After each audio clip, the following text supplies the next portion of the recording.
ఇక తెలంగాణలోని 17 ఎంపీ స్థానాలకు 625 మంది పోటీ పడుతున్నారు. 268 నామినేషన్లను తిరస్కరించారు. అత్యధికంగా మెదక్ ఎంపీ స్థానానికి 53 మంది, అత్యల్పంగా ఆదిలాబాద్ ఎంపీ స్థానానికి 13 మంది పోటీ పడుతున్నారు. పూర్తి అప్డేట్స్ మా ప్రతినిధి సుధీర్ అందిస్తారు. సుధీర్, తెలంగాణ వ్యాప్తంగా ఎంతమంది అభ్యర్థులు నామినేషన్లను ఉపసంహరించుకున్నారు? ఆ పూర్తి డీటెయిల్స్ ఎప్పటిలోగా వచ్చే అవకాశం ఉంది? డీటెయిల్స్ ఏంటి?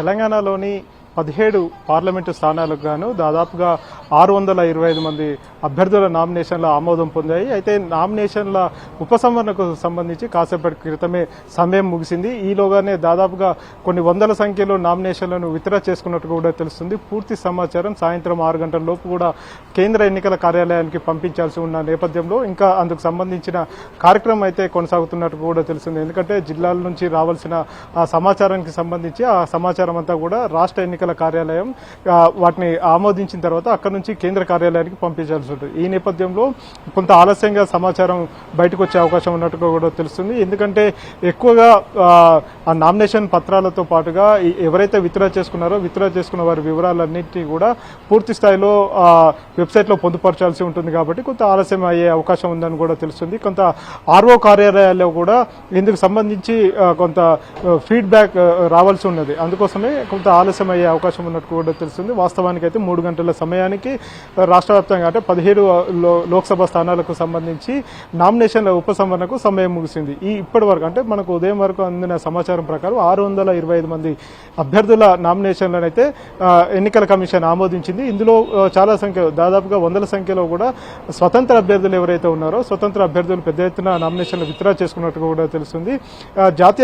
జాతీయ పార్టీలకు సంబంధించిన అభ్యర్థులు ఎవరైతే ఉన్నారో ఆ పార్టీకి సంబంధించి కొంతమంది రెబల్స్ గా వారు పోటీలో నిలబడ్డారు. వారంతా నామినేషన్ దాఖలు చేశారు. వారిని ఆ పార్టీకి సంబంధించిన ముఖ్య నేతలంతా కూడా బుజ్జగించే ప్రయత్నాలు చేశారు. కొంతమంది తమ నామినేషన్లను స్వతంత్రంగా విత్డ్రా చేసుకున్న పరిస్థితి కనిపిస్తుంది. మరి కొంతమంది రిజిస్టర్డ్ పార్టీలకు సంబంధించిన అభ్యర్థులు పోటీలో ఉన్నారు. వారిని కూడా విత్డ్రా చేసుకునే విధంగా వారిపై ఒత్తిడి తీసుకొచ్చినట్టు కూడా తెలుస్తుంది. ఈ నేపథ్యంలోనే మే 13వ తేదీన జరగనున్న ఎన్నికలకు సంబంధించి ఈ రోజు పూర్తి స్థాయిలో అభ్యర్థులకు గుర్తుల కేటాయింపు అనేది ఈ రోజు జరుగుతుంది. ఈ రోజు రాత్రి వరకు కూడా అభ్యర్థులకు గుర్తుల కేటాయింపు జరుగుతుంది. ఎంతమంది అభ్యర్థులు పోటీలో ఉన్నారు, ఎంతమంది అభ్యర్థులకు ఏ సింబల్స్ ఉన్నాయో ఆ సింబల్స్ కు సంబంధించి అంటే ఆల్రెడీ జాతీయ పార్టీలకు వారి సింబల్ ఉంటుంది. అదేవిధంగా రిజిస్టర్డ్ పార్టీలకు కూడా కొన్ని సింబల్స్ అయితే ఉంటాయి. ఆ తర్వాత స్వతంత్ర అభ్యర్థులుగా ఉన్న అభ్యర్థులు ఎవరైతే ఉన్నారో వారికి సంబంధించి వారు కేటాయించిన 3 గుర్తులను చూస్ చేసుకోవాల్సి ఉంటుంది. అందులో ఏదో ఒక గుర్తును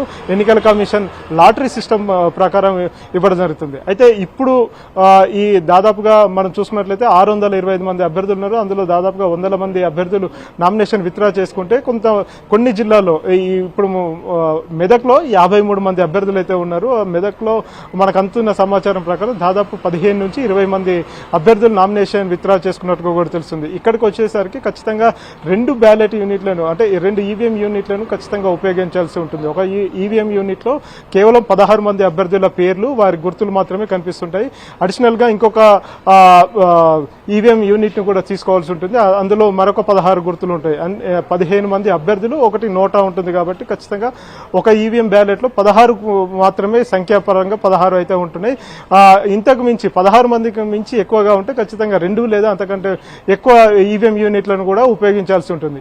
ఈ రకంగా ఉండడం వల్ల కొంత స్వతంత్ర అభ్యర్థులకు కొంచెం లాభం కలుగుతుంది. కొన్ని సందర్భాల్లో రిజిస్టర్డ్ పార్టీలు కావచ్చు, లేకపోతే నేషనల్ పార్టీస్ ఏవైతే ఉంటాయి ప్రాంతీయ పార్టీలు కానీ లేకపోతే నేషనల్ పార్టీలకు కొంత ఆ గుర్తులను పోలి ఉన్న గుర్తులు కనుక ఎన్నికల కమిషన్ స్వతంత్ర అభ్యర్థులకు కేటాయిస్తే అది కొంత ఇంపాక్ట్ చూపించే అవకాశాలు ఉన్నాయని చెప్పేసి చాలా వరకు జాతీయ పార్టీలకు సంబంధించిన అభ్యర్థులు ఆందోళన వ్యక్తం చేశారు. అంతేకాకుండా పోలింగ్ సమయాన్ని కూడా పెంచేందుకు అవకాశం ఉందా అని చెప్పేసి కేంద్ర ఎన్నికల కమిషన్ కు రాష్ట్ర ఎన్నికల కమిషన్ నివేదిక పంపించిన పరిస్థితి ఉంది. ఈశాన్య రాష్ట్రాలకు సాయంత్రం 5 గంటల వరకు అవకాశం ఉంది. అయితే తెలంగాణలో మాత్రం ఉదయం 7 గంటల నుంచి సాయంత్రం 5 గంటల వరకు పోలింగ్ సమయాన్ని కేటాయించడం జరిగింది. ప్రస్తుతం రాష్ట్రంలో 45 డిగ్రీల ఉష్ణోగ్రత నమోదవుతుంది. కాబట్టి ఖచ్చితంగా 12 గంటల నుంచి సాయంత్రం 3 గంటల వరకు కూడా ప్రజలెవరు కూడా రోడ్ల మీద తిరగొద్దని చెప్పేసి వాతావరణ శాఖ హెచ్చరిక జారీ చేసింది. ఈ నేపథ్యంలో నేపథ్యంలోనే ఖచ్చితంగా ఆ పోలింగ్ సమయాన్ని పెంచాల్సిన అవసరం ఎంతైనా ఉందని చెప్పేసి ఇటు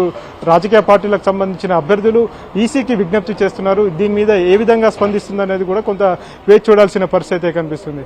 అయితే ఇప్పుడు జిల్లాల్లో చూసుకున్నట్లయితే ఈ 17 నియోజకవర్గాలకు సంబంధించి ఎవరైతే నామినేషన్లకు గురయ్యాయో వారంతా కూడా కాసేపటి క్రితం చీఫ్ ఎలక్షన్ కమిషనర్ వికాస్ రాజును కలిసి తమ ఫిర్యాదును అందజేయడం జరిగింది. మల్కాజ్గిరి ఆర్ఓ తమను కనీసం అభ్యర్థిగా చూడడం లేదు, తమ